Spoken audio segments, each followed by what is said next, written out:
En esta manera de innovar que tenemos hoy, por lo dicho al comienzo del programa, Alfredo Blanco comienza el comentario con la escrutadora mirada de Néstor Sargiotto, que está frente a él. Alfredo, Néstor, gracias a ambos por venir. Alfredo. Bueno, decías recién, esta semana se le dio media sanción a una norma que se está cuestionando en realidad si en definitiva en diputados va a ser aprobada, pero que más allá de los detalles técnicos, de las discusiones sobre si hay constitucionalidad o no en alguna de las cuestiones que se han puesto en el proyecto, lo concreto es que es un planteo fuerte de poner de nuevo en la agenda la discusión sobre el INDEC. No hace muchos días, la semana anterior, nosotros hablábamos de que esta discusión que surgió allá por enero del 2007, cuando el gobierno decidió manipular, digamos, entre comillas, el índice de precio del consumidor, le quitó al gobierno una herramienta que hoy le haría falta para discutir cómo tener un programa antiinflacionario y medir sus resultados. Esta semana lo que ocurrió fue, se sancionó esto, volvió el tema del INDEC. Ayer viernes, nosotros estamos grabando hoy viernes, pero nuestros televidentes nos ven el sábado, el INDEC anunció según su cronograma cuánto era el aumento del índice de precios al consumidor, anunció 0,8%. En realidad había muchas estimaciones privadas que de nuevo estaban casi en el doble. Y lo que sucede es que en la medida en que la tasa de crecimiento de los precios se desacelera, tiende a converger la estimación oficial con la de los sectores de las consultoras. Así es. Nosotros hemos dicho aquí que, así como el dato del INDEC es muy cuestionable, el dato de las consultoras es también muy cuestionable porque nadie conoce bien la metodología y porque nadie tiene la estructura de un organismo, de una agencia nacional de estadísticas para relevarlo. Pero lo concreto es que está de nuevo instalado el tema de la inflación. Nosotros dijimos el segundo semestre el problema no va a ser problema fiscal o problema de sector externo, tipo de cambio. El problema va a ser que vamos a estar de nuevo enfrentando una situación de inestabilidad de precios. Recordad que lo dijimos hace 15 días.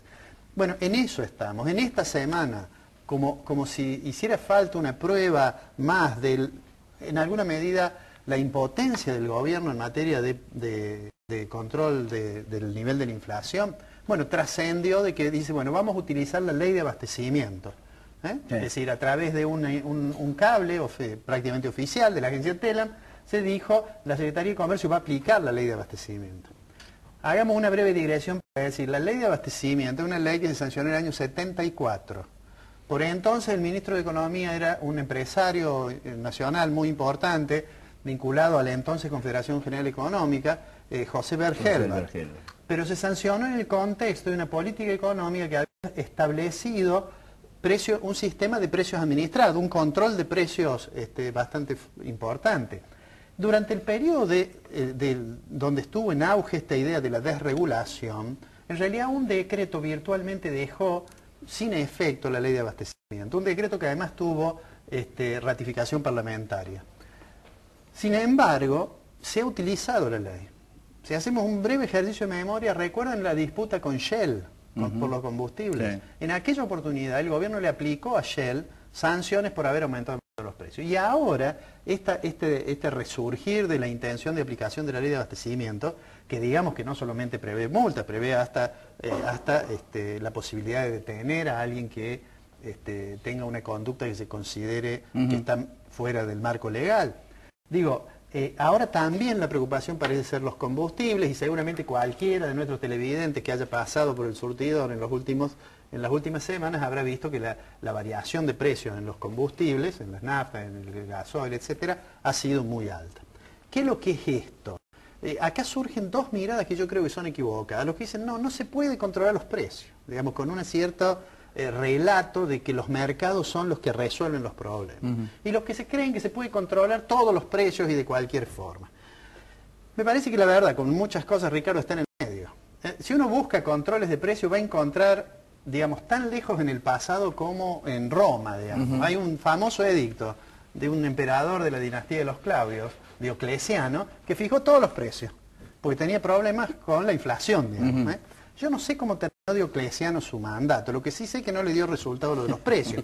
Entonces, lo que en realidad habría que, con un poco más de seriedad, plantearse es que hay momentos en que puede haber determinados controles, pero no puede ser esa la política económica destinada a lograr la estabilidad del precio de la economía. Está bien. Mientras el gobierno no resuelve esto, mientras no resuelva armar de nuevo el termómetro que tiró al suelo cuando intervino en enero del 2007 sobre la forma de computar las prepagas, mientras eso no ocurra, y vamos a estar en problemas, no solo el gobierno, todos los argentinos, porque en realidad no sabemos cuánto es la inflación.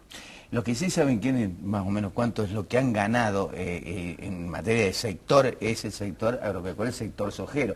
Las informaciones, de acuerdo a una revista importante, Mercados Agropecuarios, creo que... Márgenes Agropecuarios. 9.500 millones de dólares es la rentabilidad que va a tener el sector agropecuario, el sector sojero, maicero... Sí. Yo pensé, Ricardo, que a mi tema me llamaron, antes que nada. Pensé que no iba a poder venir hoy porque digo, voy a tener que estar contando plata, pero no.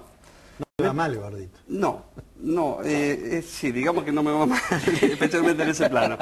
Pero bueno, esto es para que no se puede decir que con Cristina no se coma. Doy fe de ello.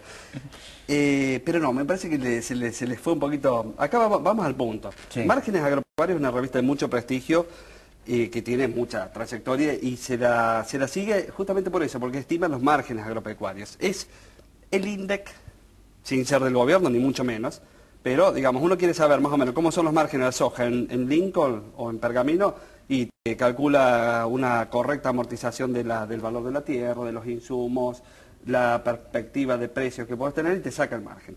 Lo que hizo el Ministerio de Economía con lo que hizo Márgenes Agropecuarios es decir, bueno, si esto dice que con una soja de 37 quintales o una soja de 30 quintales con un rinde medio me da tanto margen, lo multiplico por los 18,3 millones de toneladas y saco que se ganaron 7.220 millones de dólares. No se van a ganar, se ganaron en la campaña que, bueno, ya quedan unos pocos lotes por cosechar y así sucesivamente la soja dio 7.200 millones de margen de utilidad. El maíz dio 1.215 millones y contando los 4 principales cultivos le da 9.400 millones. El cálculo es exagerado porque la realidad es que no en todo el país, un rinde medio no es el promedio de todo el país. Hubo hectáreas que se sembraron y no se cosecharon. Bueno, uno haciendo unas cuentas rápidas te da cuenta que ese fue un 25-30% para arriba.